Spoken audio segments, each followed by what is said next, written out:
नमस्कार सर, मेरा नाम राजू है। आज कुछ कमेंट्स को लेते हैं और पहला क्वेश्चन है कि ग्रो ऐप से म्यूचुअल फंड चला रहा हूँ, 2 फ़ोलियो है और वो डीमैट के अंदर है, फिजिकल फॉर्म में नहीं है। तो हमें कुछ हो जाएगा तो नॉमिनी को पैसा कैसे मिलेगा? तो ये सब पहले से थोड़ा-सा तहकीकात करके रखेंगे। ग्रो के कॉल सेंटर में फ़ोन करके उनका एड्रेस होगा, मेट्रो सिटी में मुझे लगता है उसका ऑफ़िस भी होगा और कॉल सेंटर में फ़ोन करके अगर ऐसा कुछ होता है तो नॉमिनी को सारा चीज़ बता के रखेंगे। उनके यहाँ डिस्पैच करेंगे एड्रेस पे, वहाँ से भी हो सकता है, कार्बी कैम्प्स के ऑफिस में जा करके डीमैट को रीमेट भी कर सकते हैं हम। तो नॉमिनी का सारा प्रोसेस पहले आप कॉल सेंटर में फ़ोन करके ग्रो से पूछ लीजिए कि इन केस ऐसा होता है तो क्या करना है। जैसे मेरा भी एनजे में डीमैट के फॉर्म में है, तो एनजे का तो हर जगह पे ब्रांच है। तो ग्रो का जहाँ ब्रांच होगा वहाँ पे आप डिस्पैच कर सकते हैं कुरियर से, मतलब आप नहीं रहेंगे तो नॉमिनी को करना पड़ेगा या विजिट करना पड़ेगा।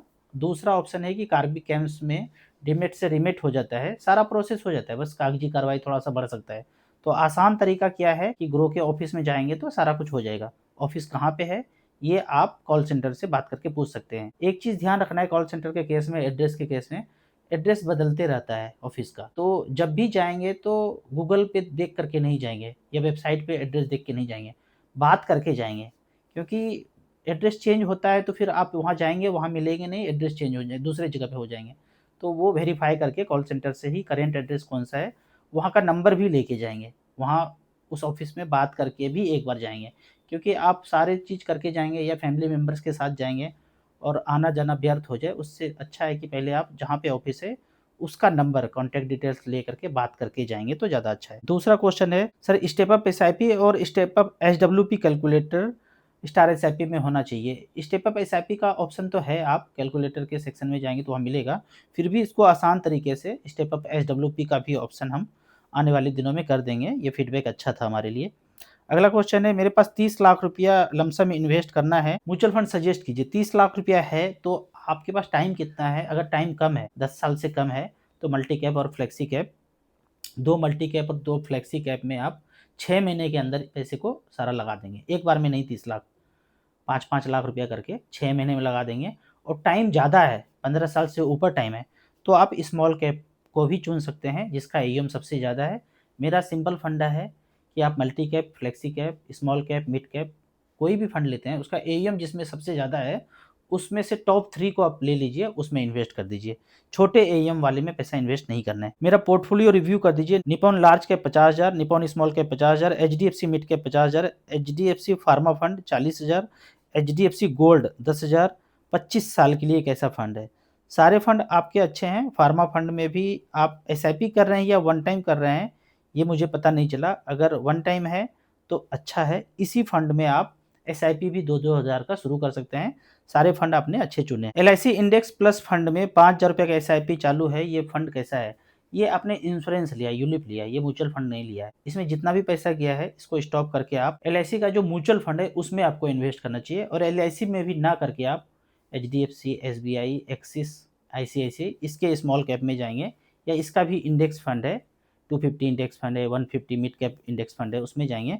इस फंड से आप निकल जाएँगे, ये इंश्योरेंस है, यूलिप है, यहाँ से निकल कर के आपको म्यूचुअल फंड में जाना चाहिए। सर अभी लिक्विड फंड में लमसम करना सेफ है? देखिए, अगर आपको पैसा इमरजेंसी के लिए रखना है, फिर तो लिक्विड फंड है, लेकिन आपको पैसे की ज़रूरत नहीं है, पैसे को रिक्वायरमेंट 7 साल, 10 साल, 15 साल के बाद है, तो यही टाइम है आपको इक्विटी म्यूचुअल फंड में पैसा इन्वेस्ट करना चाहिए। Mid cap, small cap, multi cap, flexi cap में करना चाहिए। 15% मार्केट डाउन है, तो 100 का चीज़ 85 में मिल रहा है, तो ज़रूर आपको इन्वेस्ट करना चाहिए।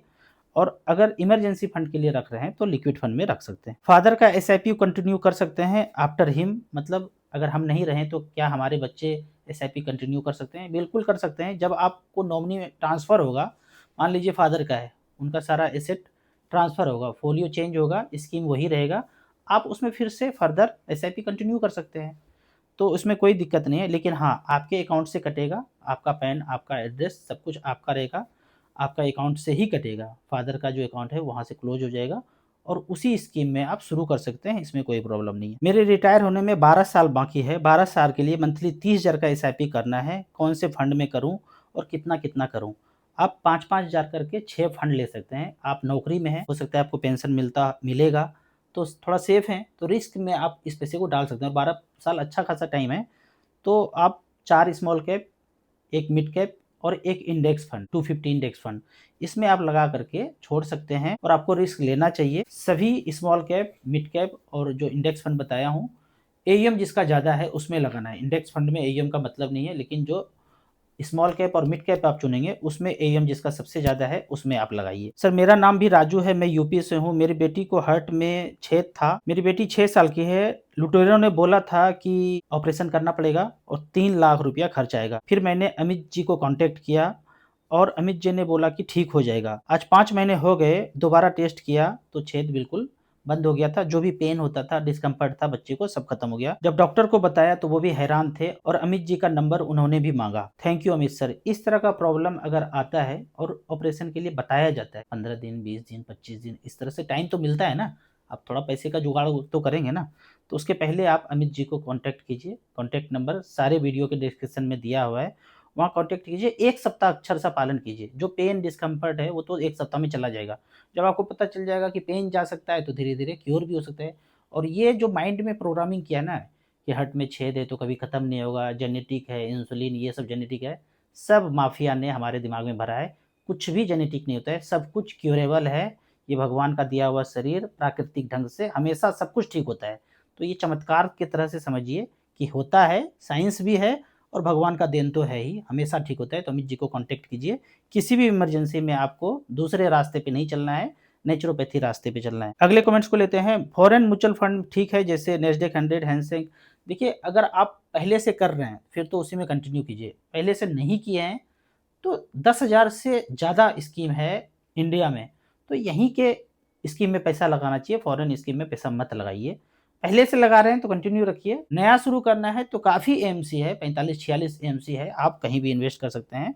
Small cap, multi cap, flexi cap, 50 तरह का तो कैटेगरी है, तो कहीं भी इन्वेस्ट कीजिए। फॉरेन वाले से बच करके इंडिया वाले में कर दीजिए, ज़्यादा अच्छा है। अगला कमेंट है, क्या सर मार्केट पूरी तरह से खत्म हो सकता है और सारा कुछ बिटकॉइन में स्विच हो सकता है? बिल्कुल भी ऐसा नहीं होगा। जो उसका मैट्रिक्स था ना मोगेम्बो का, वो सब खत्म हो चुका है। तो डरिए नहीं, डराने का ही खेल चलता है हमेशा।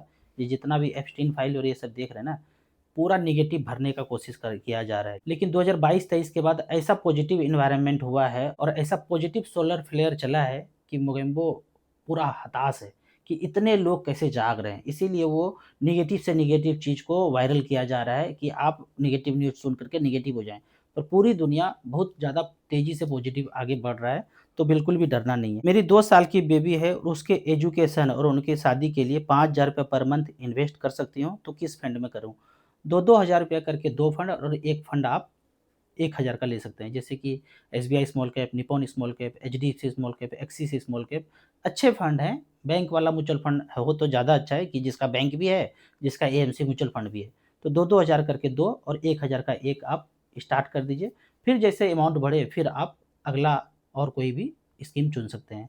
तो अभी आप स्मॉल कैप से चुन सकते हैं, स्मॉल कैप डाउन भी है और आपके पास टाइम बहुत ज़्यादा है, तो इस कैटेगरी का फंड आपको अच्छा खासा लंबे समय में वेल्थ क्रिएट कर पाएँगे। एसबीआई स्मॉल कैप कैसा फंड है? 3 साल हो गए, कंटिन्यू करना है या बंद करना है? पिछले 3 साल में जो एसआईपी चला रहे होंगे, उनका बराबर होगा या नेगेटिव ही होगा, लेकिन फंड में कोई प्रॉब्लम नहीं है। मेरा भी है, मैं भी इसी में कंटिन्यू किया हूँ, तो आपको ये टेस्टिंग चलेगा। मैं भी जब एसआईपी शुरू किया था निप्पॉन स्मॉल कैप में, 3 साल के बाद नेगेटिव रिटर्न था। फिर उसके बाद कभी नेगेटिव नहीं हुआ। तो 3 साल, 4 साल तक, 5 साल तक कभी एसआईपी नेगेटिव रिटर्न दिख सकता है, लेकिन आपको कंटिन्यू करना है। इसीलिए बोलते हैं इसमें आपको म्यूचुअल फंड में वही पैसा लगाना है, जो लंबे समय के लिए अभी आपको ज़रूरत नहीं है, बाद में ज़रूरत पड़ेगा। तो कंटिन्यू कीजिए, कोई दिक्कत नहीं है फंड में। स्मॉल कैप फंड में टॉप अप नहीं हो रहा है तो क्या करें? कुछ-कुछ फंड जो है स्मॉल कैप में सिर्फ़ एसआईपी को एक्सेप्ट कर रहे हैं, लमसम एक्सेप्ट नहीं कर रहे हैं। ऐसी स्थिति में उसी एएमसी का 250 इंडेक्स या मिड कैप में 150 इंडेक्स में आप टॉप अप कर सकते हैं। सभी के पास लगभग 250 इंडेक्स है। अगर उसी एएमसी में नहीं है तो दूसरे में है, एचडीएफसी का है, एसबीआई का है, एक्सिस का है, डीएसपी का है, तो इसमें आप जाकर के 250 इंडेक्स में जा सकते हैं। थोड़ा-थोड़ा करके इस गिरावट में टॉप अप करते रहिए। वीडियो अच्छा लगता है तो लाइक शेयर कीजिए। Thank you so much.